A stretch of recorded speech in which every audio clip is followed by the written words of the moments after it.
Apneia obstrutiva do sono. Essa é uma pergunta que chegou no meu consultório há pouco tempo, me perguntando: doutor, você trabalha ou trata a apneia obstrutiva do sono? E eu resolvi fazer um vídeo para esse assunto porque não é um tema fácil de explicar, não é um tema pequeno também de explicar, mas que com certeza pode dar bastante luz para quem está sofrendo com esse tipo de problema. Então, se você tem essa sensação de, durante a noite, faltar o ar e parece que tem que acordar emergencialmente, que é a conhecida apneia obstrutiva do sono, então acompanhe o vídeo que eu vou te dar mais explicações sobre isso.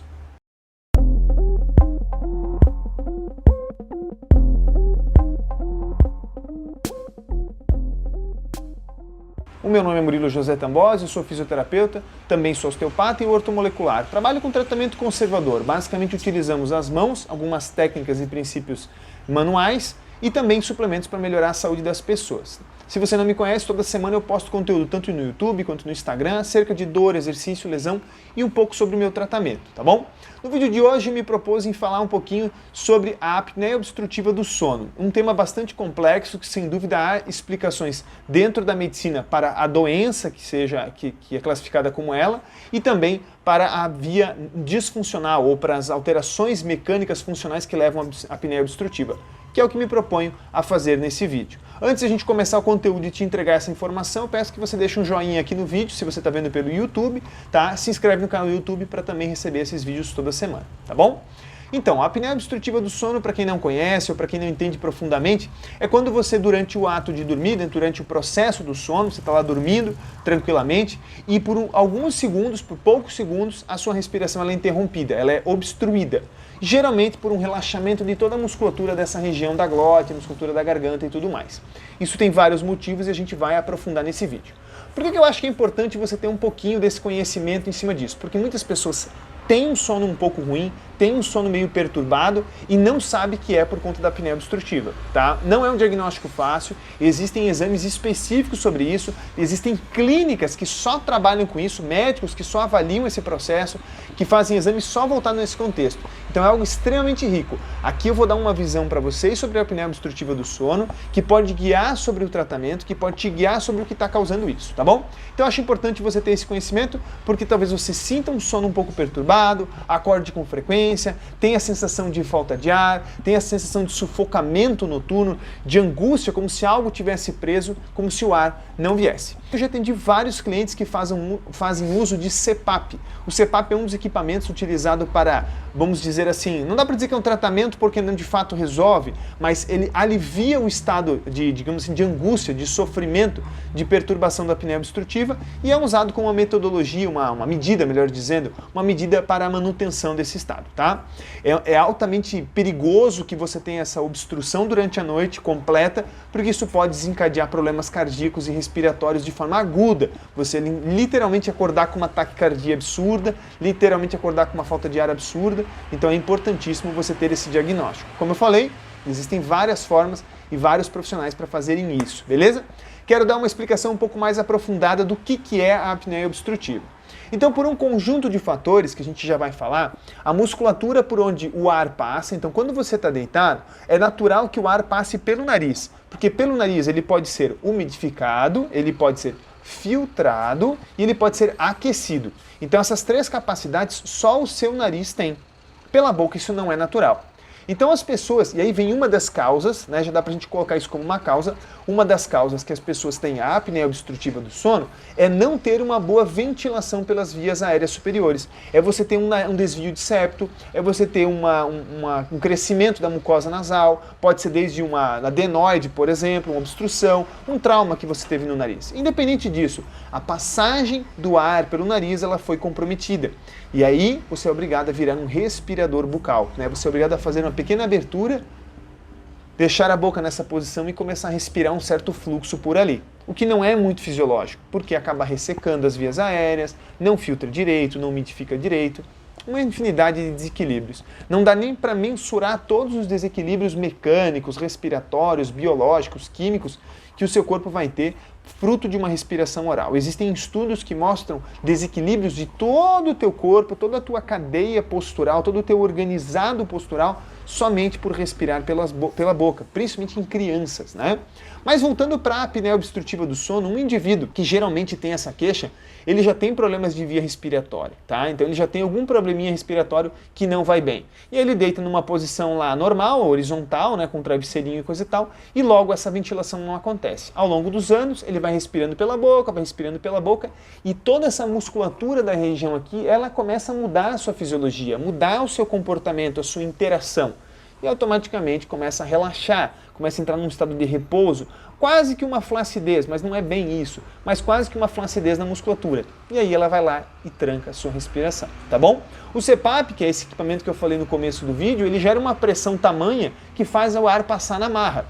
Mas você entende que isso não é fisiológico? Você está usando uma pressão forte externa, né, para poder fazer abertura de forma passiva, totalmente sem atividade do seu organismo, do ar.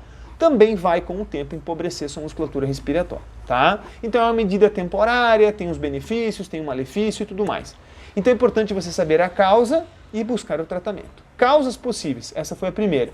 Segunda causa que é bem comum, pessoas com sobrepeso, pessoas com um abdômen bem grande, bem globoso, que a gente diz, né? Um abdômen bem distendido. Normalmente são pessoas que têm toda a ventilação, todo o ar sendo feito basicamente na porção mais alta do pulmão, no ápice do pulmão que a gente chama, uma respiração apical, certo? Então a pessoa que tem uma respiração muito apical, que não tem uma respiração abdominal, uma expansão abdominal adequada, ela acaba tendo uma pouca capacidade pulmonar. A capacidade do pulmão dela de abrir e fechar é muito pequena. Então, com isso, ele tem que ter um fluxo de ar maior para fazer várias trocas, mais trocas do que o normal. Com isso, ele acaba respirando muito pela boca. Então, pessoas que têm sobrepeso, um abdômen muito globoso, muita gordura visceral, né? Pessoas que foram fumantes, né? O tabagismo afeta muito na apneia obstrutiva. Porque se você respira um ar com o máximo da capacidade pulmonar bem pelo nariz, ele espalha por todo o teu pulmão, abre todo o teu pulmão e não tem necessidade de fazendo várias vezes a incursão respiratória. Então, pessoas que têm histórico de tabagismo, elas vão ter uma tendência a isso. Não é que todo tabagista vai ter, mas é uma das possibilidades, tá bom? Então, alterações na via aérea superior, na via aérea inferior, no caso no pulmão, são alguns dos fatores. Existem outros fatores causais para problemas associados ao sistema nervoso autônomo, a parte neurológica, tem associações com problemas mecânicos na região cervical, questões faciais que tem aqui assim, uma infinidade de outras possibilidades. Mas, sem dúvida, as mais comuns, as mais encontradas, são essas que eu te falei anteriormente, tá bom? Agora que você entende um pouquinho das causas, que você sabe um pouquinho de como que isso acontece, que o ar obstrui porque eu não respiro bem pelo nariz, ou porque eu tenho sobrepeso, meu abdômen muito globoso, minha respiração não é completa, ou meu pulmão tem alguma doença, ou teve por causa do cigarro, ou teve por causa de uma inflamação na infância, enfim, algum problema de via respiratória, é importante você imaginar como tratar isso de forma eficiente. Vamos começar pelo nariz, né? Se você tem uma alteração muito grave do nariz, óbvio, isso é avaliado pelo otorrinolaringologista, você pode fazer alguma intervenção local para melhorar a ventilação. Mas muitas vezes não é necessário. Muitas vezes um tratamento nas estruturas cranianas, na via respiratória, uma boa higiene respiratória, exercícios para melhorar a ventilação respiratória, o simples fato de você cuidar, quando vai fazer uma atividade física, respirar bem por uma narina e pela outra, evitar a respiração oral, já vai treinando o teu sistema para funcionar diferente. É o que eu oriento para os meus pacientes. A gente realiza técnicas na região da face, do crânio, para melhorar a forma com que a ventilação acontece. Ensino para os meus pacientes uma metodologia simples para limpeza do nariz. Poxa, você escova os dentes, limpa o ouvido, lava os olhos, né? Limpa, no caso, a via ocular. E você não tem o hábito de limpar o nariz pelo menos uma vez ou duas na semana. Pensa bem, né? Ele filtra todo o seu ar, então é importante você levar isso em consideração, né? Limpar o dito salão lá contribui.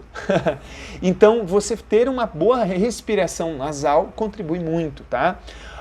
Outras questões, tratamento de todo o trajeto da via respiratória. Então, nessa região aqui do pescoço, podem haver desequilíbrios posturais, mecânicos, faciais, né? Inflamações de garganta, amidalite crônica, que são possíveis tratar de forma manual. A gente faz técnicas para relaxar as tensões faciais que facilitam a entrada respiratória. Eu estou explicando para você métodos naturais, não agressivos, não cirúrgicos, não com o uso do CPAP, para tratar a ventilação, para tratar a forma com que o ar chega até o seu pulmão.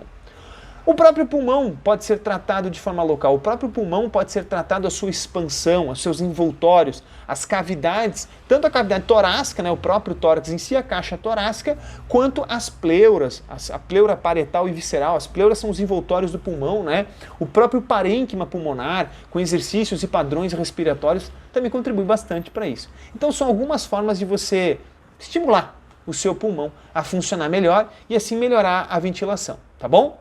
Então essa é uma das medidas, né? Qual que é o impacto? Essa é uma pergunta que eu achei legal de colocar. Qual que é o impacto no corpo físico, Murilo? Bom, como eu falei, se você respira bem pelo nariz, a sua postura, por exemplo, eu vou fazer um pouco de lado. Você puxa pelo ar, a sua postura tende a manter uma postura em extensão. Quando eu digo extensão, é manter a postura, o tronco todo em extensão. O tronco, não só a cervical, porque o crânio fez uma flexão, né? Fiz uma flexão, mas o seu tronco, a sua postura se mantém mais ereta. Então você sai disso, ok? E se você respira muito pela boca, você tem que compensar facilitando o ar para entrar aqui. Então durante a noite você adota outra posição, que é essa aqui.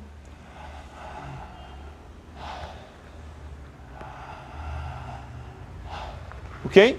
Então, existe essa explicação dentro de uma série de linhas que a gente estuda de cadeias musculares, explicando que padrões mais eretos, posturas mais simétricas, respiração nasal, posturas mais em flexão, mais caída, respirações mais orais. Murilo, o que eu posso fazer de exercício? Porque aí que tá. Beleza, eu sei que se eu limpar meu nariz, se eu melhorar a movimentação respiratória do nariz, se eu melhorar a forma com que eu respiro por ali com exercícios, direcionando o fluxo para cá, já vai me ajudar. Se eu tratar meu pulmão, se eu tratar a caixa torácica e tudo, vai me ajudar. Então, tratamento é essa linha, tá? Não tem muito milagre. Tem alguns outros produtos naturais, suplementos que podem ser utilizados, mas honestamente são complementares, são extremamente complementares. Você tem que trabalhar basicamente a capacidade respiratória. Então quer dizer que toda atividade física que promove um bom padrão respiratório é boa? Sim. Se você fizer um yoga, um pilates, uma natação, vai ajudar? Sem dúvida. Então, pessoas que têm apneia obstrutiva do sono deveriam se concentrar em exercícios cardiorrespiratórios. Mais respiratórios, obviamente, do que cardíacos, mas acabam sendo concomitantes, né? Os dois andam junto, né? Então, exercícios que promovam uma boa expansibilidade. Uma simples meditação te ajuda bastante, certo? Outra coisa que você pode somar bastante são exercícios para mobilidade do tórax. Exercícios que promovam tanto o padrão de extensão do tronco, de rotação e inclinação do tronco, vai trabalhar com que o fluxo do ar ele seja direcionado não só para a ápice do pulmão, como eu citei anteriormente, mas também para outras porções do pulmão, deixando assim ele mais permeável, ele mais expansivo. Assim você tem um pulmão que abre melhor, que funciona melhor, automaticamente o sofrimento respiratório vai ser menor, tá bom? É muito importante que você tenha uma boa avaliação do profissional, tá? Tanto o médico quanto o fisioterapeuta fazem uma ótima avaliação dentro da condição respiratória. Lembrando que você pode ter um pulmão perfeito, porém a sua mecânica respiratória, o seu diafragma, a musculatura intercostal, o seu padrão torácico, não é dos melhores. Isso não é um problema estrutural, isso é um problema funcional. Quem avalia isso é o fisioterapeuta. Então não existe uma forma de avaliar, existem várias formas de avaliar. O próprio componente nutricional, a pessoa que tem sobrepeso, uma pessoa que tem problemas metabólicos, intestinais, hepáticos, também vai ter uma ventilação limitada, também vai ter um condicionamento limitado, tá bom? Como eu citei anteriormente, todo o fluxo respiratório, a estrutura do fluxo respiratório. Uma criança que tem um desvio de septo, um adulto que tem um desvio de septo, teve um trauma de nariz, teve uma cirurgia de adenoide, talvez ele não respire tão bem pelo nariz. E isso também vai afetar, certo? Mas esse era um recado que eu queria deixar para vocês. Existem exercícios que são corretivos, você deve procurar tanto na fisioterapia, quanto numa musculação, num treinamento funcional. Existem métodos que podem reduzir o impacto da apneia obstrutiva do sono. Mas é claro que em alguns casos, infelizmente, é necessário o uso de dispositivo externo como o CPAP para melhora dessa condição. E se for o seu caso, faça uma boa consulta com o médico, faça uma boa prescrição de equipamento. Existem fisioterapeutas que são especialistas só em ajustar esse tipo de equipamento para que ele seja o mínimo invasivo possível, para que ele seja o menos incômodo possível e para que você tenha um maior nível de qualidade de sono. Entenda que não há melhor remédio que uma boa noite de sono. E eu não estou falando em tempo de sono, e sim em qualidade de sono. Mais para frente a gente faz um conteúdo sobre sono. No mais, muito obrigado.